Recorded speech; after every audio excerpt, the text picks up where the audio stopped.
વધુ એક ચિંતા ખાણીપીણીની છે। પહેલો સવાલ એ કરવો છે કે શું તમારા ઘરમાં નકલી પનીર છે? હવે આ સવાલ એટલે કરી રહ્યો છું કારણ કે દેશભરમાં નકલી પનીરનો રીતસરનો રાફડો ફાટ્યો છે। જમ્મુ કાશ્મીર આરોગ્ય વિભાગે 800 કિલોનો તોતિંગ કહી શકાય તેટલો નકલી પનીરનો જથ્થો ઝડપ્યો। રોજે રોજ બે રોકટોક દરેક શહેરોમાં લોકોના સ્વાસ્થ્ય સાથે રીતસરના ચેડા થઈ રહ્યા છે। ત્યારે સવાલ ફરી એ થાય કે આ નકલીનો ખેલ ક્યાં સુધી ચાલશે? કેમ આ કામ કરનારા લોકો કાયદાથી બેખૌફ છે?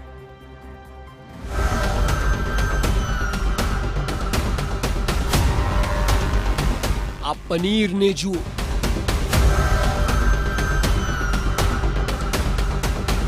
જોજો આ ખાતા નહીં।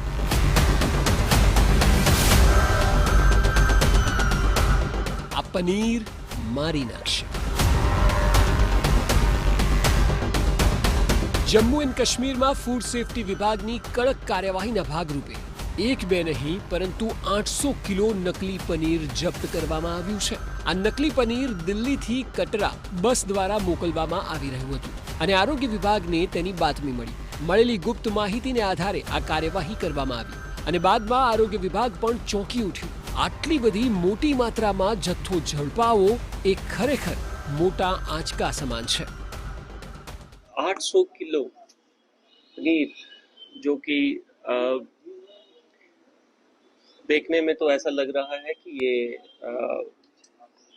जो रियल पनीर नहीं है, it is synthetic which has been made from the derivatives of plant and animal fats को मिला के बनाया जा रहा है और पूरी कंट्री में प्रॉबेबली सेल आउट हो रहा है। बिकॉज ये जो गाड़ी हमने आज पकड़ी है एक स्लीपर बस जो कि दिल्ली से चली कटरा के लिए, तो जम्मू में आके इसने 800 केजी पनीर अनलोड किया और पुलिस के पास एक रिलायबल सोर्सेज से इंफॉर्मेशन थी कि इसके अंदर अडल्ट्रेटेड चीज़ जो है वो जम्मू की जनता को सप्लाई करने के लिए लाया जा रहा है। આખાઈ જથ્થાને લઈને આવતા એક આરોપીની ધરપકડ પણ કરવામાં આવી છે। ફૂડ વિભાગ અને સાથે પોલીસ વિભાગે આ વ્યક્તિ સામે કાયદેસરની કાર્યવાહી હાથ ધરી છે। એ સાથે જ નકલી જથ્થાને લેબમાં મોકલી દેવાયો છે, જેના રિપોર્ટની હવે રાહ જોવામાં આવી રહી છે। जो बस का ड्राइवर है उसको डिटेन किया गया है पुलिस स्टेशन बागे बहू में। उसका नाम अब्दुल अहद है, सन ऑफ अब्दुल खालिक आरो लोरन पुंछ से है। अब इसकी जो फर्दर कार्रवाई है तो मैं आपके साथ साझा कर दूं कि we are sending over this entire seized product to them और ये उसके बाद लेबोरेटरीज में जाएगा टेस्ट होके, and if it is found unhealthy unsafe for the consumers a legal action in the court of law will be taken by the concerned department।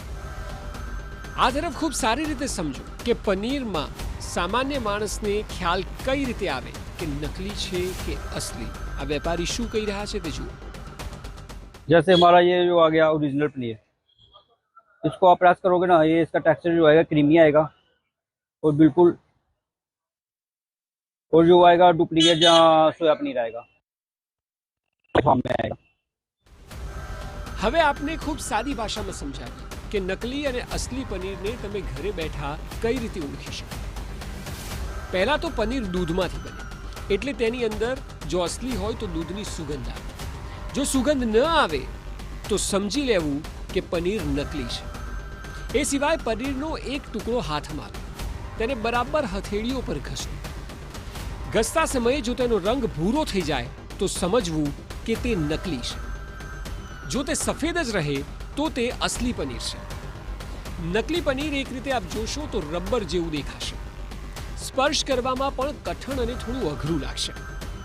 જ્યારે કે असली પનીરની વાત કરીએ તો असली પનીર નરમ હોય છે, જેને તમે સરળતાથી કાપી શકો છો। અને જો તમે પેકેજ્ડ પનીર ખરીદી રહ્યા છો તો તેના પર લખેલી તમામ વિગતોને ખૂબ જ બારીકાઈથી વાંચો। એક્સપાયરી ડેટ અને તેના ઘટક તત્વો વિશે વાંચવું ખૂબ જ જરૂરી છે। આ તમામ બાબતોનું ધ્યાન આપે રાખવું પડશે।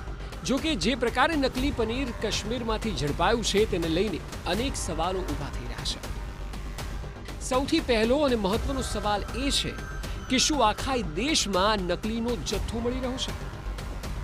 શું આખું નકલીનું દેશવ્યાપી નેટવર્ક ચાલી રહ્યું છે?